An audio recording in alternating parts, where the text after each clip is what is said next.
Consumer goods. Consumer goods are those intended for final consumption by consumer.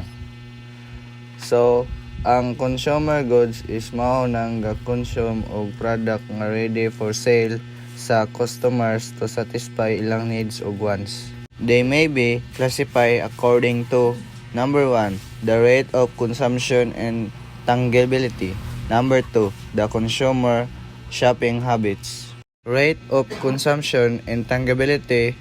Based on the rate of consumption and tangibility, consumer goods are further classified as 1, durables, and 2, non-durables, and 3, services.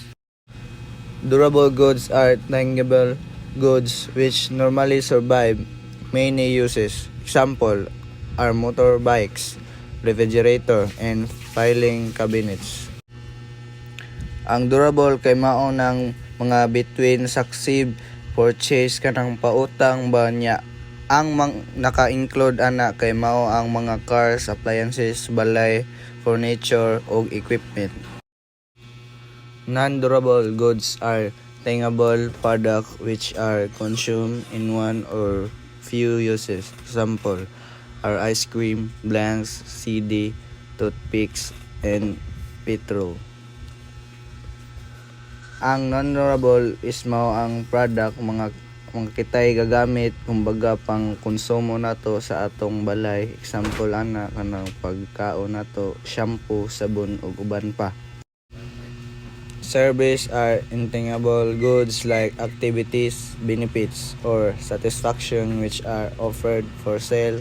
Example are entertainment in movie, house, and concerts, transport, service, tailoring, service, and haircuts.